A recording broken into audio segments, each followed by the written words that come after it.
مفتی محمد تقی عثمانی عالم اسلام کے ایک بلند پایہ عالم دین، شیخ الحدیث، شریعت اسلامی کے مانے گئے فقیہ العصر، اسلامی معاشیاتی نظام کی ماہر شخصیت ہیں۔ آپ کا شمار عالم اسلام کے چند ممتاز شخصیات میں ہوتا ہے۔ اس وقت عالمی سطح پر شیخ الاسلام مفتی محمد تقی عثمانی صاحب کی علمی اور دینی خدمات کی غیر معمولی مقبولیت ہے۔ خاص طور پر معاشیات اور اسلامک بینکنگ کے حوالے سے آپ کی خدمات تجدیدی اور انقلابی ہیں۔ علم و تحقیق کے دریا بہانے والے، مسند درس پر قیمتی جواہر پارے لٹانے والے، اصلاح و تذکیر کا گراں قدر کام انجام دینے والے، نت نئے مسائل کی گتھیاں سلجھانے والے اور ملک و بیرون ملک کے لیے ہر دم پابرکاب رہنے والے، اس مرد درویش نے اردو ادب کی حسین وادیوں کی بھی سیاحت کی، اپنے قلم سے چمن اردو میں نئے گل بوٹے کھلائے اور اپنی البیلی، سیدھی سادی لیکن منفرد تحریر اور ممتاز اسلوب نگاری سے اہل ادب اور اہل قلم سے بھی خوب داد تحسین حاصل کی۔ آپ کے سفر نامے، شخصی خاکے، کتابی تبصرے اور مختلف اخبارات میں شائع ہونے والے کالمز نے آپ کی ادبی خدمات سے بھی دنیا کو نہ صرف روشناس کرایا بلکہ آپ کے طرز تحریر اور رواں تواں قلم کی گلکاریوں کا شیدائی بھی بنایا۔ آپ عالم بھی ہیں، مفتی بھی، آپ مفسر بھی ہیں اور محدث بھی، آپ مقرر بھی ہیں اور محرر بھی، آپ پیر بھی ہیں اور مدرس بھی، آپ قاضی بھی ہیں اور استاد بھی۔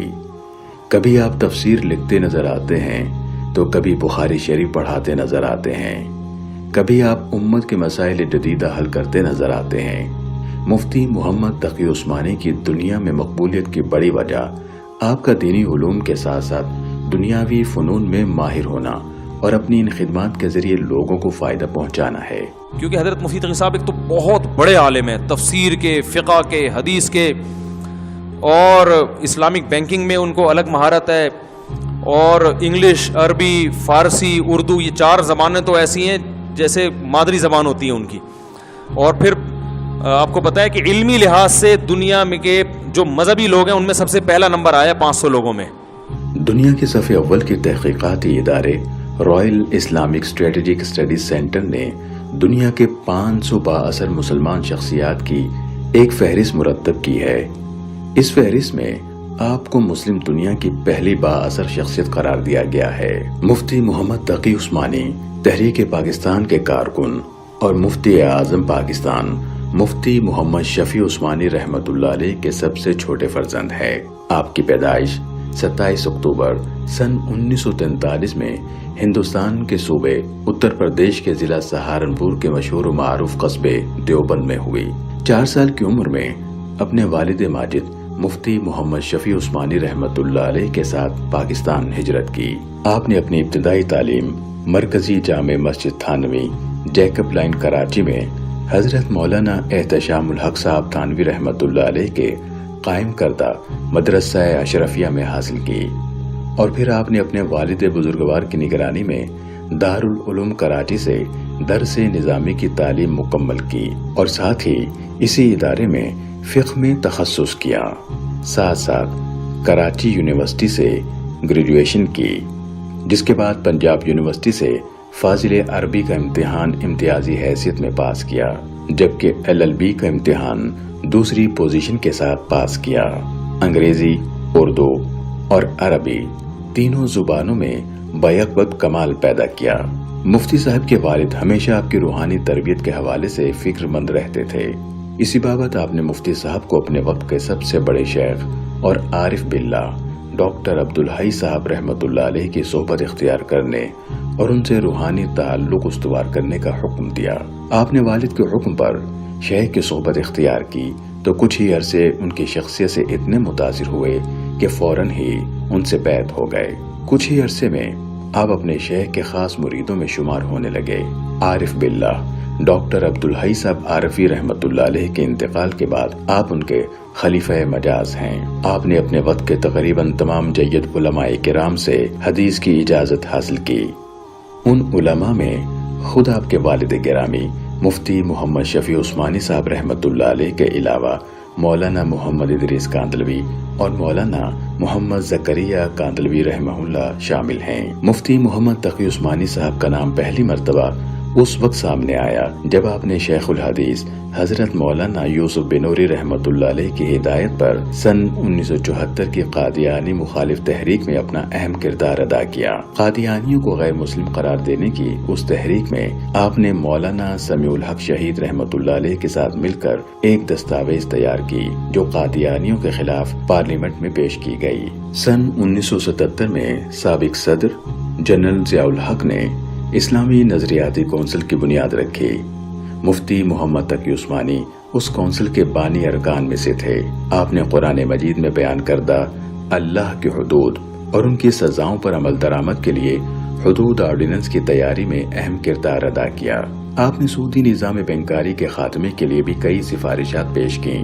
مفتی محمد تقی عثمانی جامعہ کراچی سے وکالت کی سند حاصل کرنے کے بعد طویل عرصے کے لیے پاکستان کے عدالتی نظام سے وابستہ ہو گئے۔ آپ طویل عرصے تک سپریم کورٹ آف پاکستان کے شریعت اپیلیٹ بینچ اور وفاقی شرعی عدالت میں اہم مناصب پر فائز رہے۔ آپ نے بحیثیت منصف کئی اہم فیصلے کیے جن میں سود کو غیر اسلامی قرار دے کر اس پر پابندی کا فیصلہ سب سے معروف ہے۔ سن 2002 میں اسی فیصلے کی پاداش میں سابق ڈکٹیٹر جنرل پرویز مشرف نے آپ کو آپ کے عہدے سے برطرف کر دیا۔ مفتی محمد تقی عثمانی تدریس کے شعبے سے بھی وابستہ ہیں۔ آپ دارالعلوم کراچی میں صحیح بخاری، فقہ اور اسلامی اصول معیشت پڑھاتے ہیں۔ اس کے علاوہ مختلف ملکی و غیر ملکی جامعات وقتاً فوقتاً اپنے یہاں آپ کے خطبات کا انتظام کرتی رہتی ہیں۔ آپ چند برسوں سے جامعہ دارالعلوم کراچی میں درس بخاری بھی دے رہے ہیں۔ پہلے آپ ایک فقیہ کی حیثیت سے جانے جاتے تھے اور اب دنیا آپ کو ایک محدث کی حیثیت سے بھی جانتی ہے۔ یہی وجہ ہے کہ علماء کرام نے آپ کو شیخ الاسلام کا لقب عطا کیا ہے۔ مفتی صاحب نے شریعت کی حدود میں رہ کر بینکاری کا ایسا نظام وضع کیا ہے جو عصر حاضر کے تمام معاشی تقاضوں کو پورا کرتا ہے۔ مولانا محمد تقی عثمانی پوری دنیا میں ہماری علمی اعلان و روایت کی نمائندگی کرتے ہیں اور ہماری پاکستان کی علمی آبرو ہیں۔ مفتی صاحب کے اس نظام کو اسلامی فقہ اکیڈمی کی منظوری کے بعد ساری دنیا میں نہایت تیزی سے اپنایا جا رہا ہے۔ اس وقت مفتی محمد تقی عثمانی صاحب کے اصولوں پر درجنوں اسلامک بینک کام کر رہے ہیں۔ کینیڈا کے کئی اسلامک بینکوں نے ایک سال نہایت کامیابی سے کام کرتے ہوئے 200% سے زائد منافع کمایا ہے۔ مفتی صاحب خود 8 اسلامی بینکوں کے مشیر کے طور پر کام کر رہے ہیں۔ مفتی صاحب اسلامی مالیاتی اداروں کے اکاؤنٹنگ اور آڈیٹنگ آرگنائزیشن کے چیئرمین بھی ہیں۔ یہ تو اللہ تقی عثمانی مدذلہ والجزا دے کہ انہوں نے تمام علماء کی طرف سے فرض کفایہ ادا کر کے اقتصادیات پہ کتابیں لکھ دی۔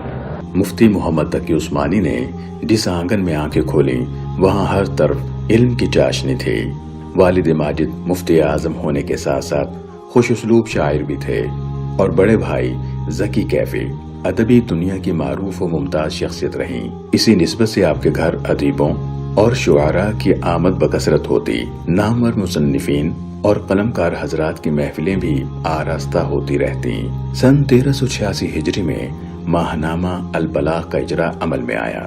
یہ آپ کی ادبی اور شاہکار تحریروں کا اصل میدان رہا ہے اور سال ہر سال سے آپ کا قلم پوری آب و تاب کے ساتھ علم و تحقیق اور شعر و ادب کے موتی بکھیرتا اور قومی، ملی اور عالمی حالات کے تجزیے پر چل رہا ہے۔ اس وقت البلاغ اردو، انگلش اور عربی میں شائع ہو رہا ہے اور رسائل و مجلات کی بھیڑ میں البلاغ کا اپنا ایک منفرد علمی معیار ہے جو بلا شبہ مفتی محمد تقی عثمانی صاحب کے قلم کی دین ہے۔ مفتی محمد تقی عثمانی صاحب کے قلم کی رنگینی اور دلکشی کا سب سے بڑا مظہر آپ کے سفر نامے ہیں جو بلا شبہ آپ کے ادبی ذوق و مزاج کی بہترین تصویر کشی کرتے ہیں۔ بلکہ آپ نے اپنے سفر ناموں میں اردو ادب کی نئی روایتوں کو زندہ کیا اور بہت ہی پر لطف انداز میں قارئین کو سفری ادب سے آشنا کیا۔ مفتی محمد تقی عثمانی صاحب کے سفر ناموں کا رنگ و آہنگ سب سے منفرد اور دل فریب ہے، جس میں ادب کی حلاوت و چاشنی بھی اور ذوق و جذبات کو تسکین دینے والی شاعری کا امتزاج بھی۔ تاریخ اور جغرافیہ، حالات کا تجزیہ اور درپیش مسائل کا حل بھی موجود ہے۔ آپ کے سفر نامے اگر ایک طرف تاریخی دستاویز کی حیثیت رکھتے ہیں تو دوسری جانب اردو ادب کے حوالے سے نہایت معتبر اور مستند مقام کے حامل ہیں۔ آپ کے سفر ناموں میں سفر در سفر، دنیا میرے آگے اور جہان دیدہ کے کئی ایڈیشن شائع ہو چکے ہیں، اور تازہ اسفار کی رودات ماہنامہ البلاغ کی زینت بنتی رہتی ہے۔ مفتی محمد تقی عثمانی صاحب نے نثر میں قیمتی شہپاروں کو پیش کرنے کے ساتھ ساتھ نظم میں بھی اپنے قلبی احساسات اور شوق و جذبات کا اظہار کیا، اور اسی انداز میں کیا جس انداز میں ان کے پیشرو اکابر علماء نے کیا۔ مفتی محمد تقی عثمانی صاحب کی شاعری قلبی سوز و گداز اور روح کے احساسات کا نام ہے، جہاں ایک محب حقیقی الفاظ کے پیرہن میں اپنی وارفتگی کا اظہار کرتا ہے اور اپنے سلگتے جذبات کی ترجمانی کرتا ہے۔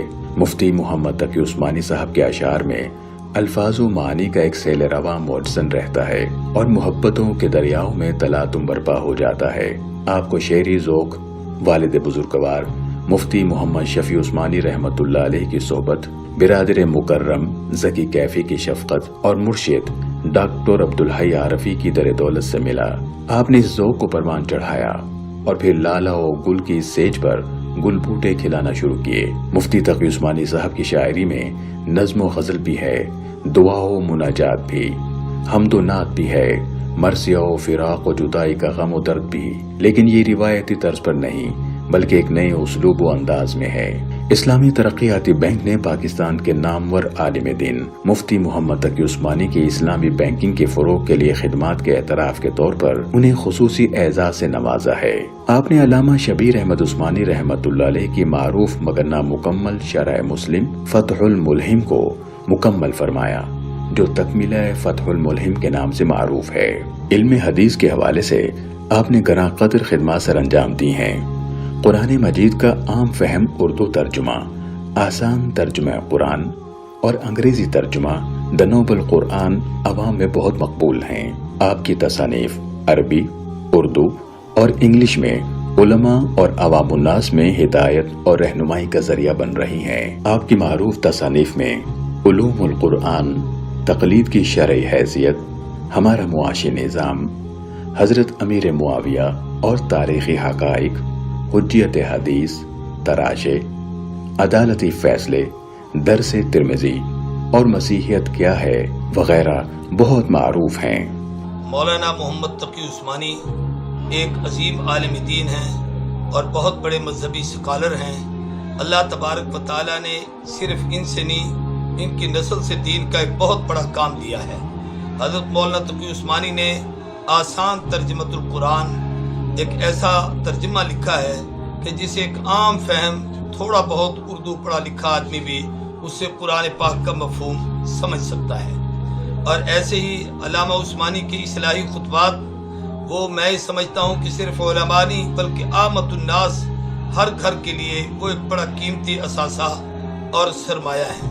ایسے ہی علامہ تقی عثمانی کو اللہ نے یہ عظمتیں دی کہ دینی دنیاوی تمام علوم میں مہارت کاملہ رکھتے ہیں، جس کی وجہ سے وہ پاکستان میں وفاقی شرعی عدالت میں 7 سال تک تقریباً جج بھی رہے، اور ہر دور میں ہر حال میں وطن عزیز پاکستان کی بقا، سلامتی اور حفاظت کے لیے وہ انہوں نے اپنی پوری زندگی وقف کی۔ مفتی محمد تقی عثمانی صاحب نے ہر میدان میں اپنی خودآدھا صلاحیتوں کا اظہار فرما کر اپنی محبوبیت کو دل و جان میں پیوست کر دیا ہے۔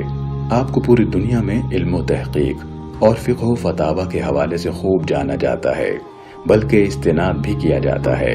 مفتی محمد تقی عثمانی صاحب کا علمی اور ادبی سفر جاری ہے۔ اللہ تعالیٰ ان کی عمر میں برکت عطا فرمائے اور اسی طرح تشنگان علم و ادب کو فیض یاب کرتے رہیں، آمین۔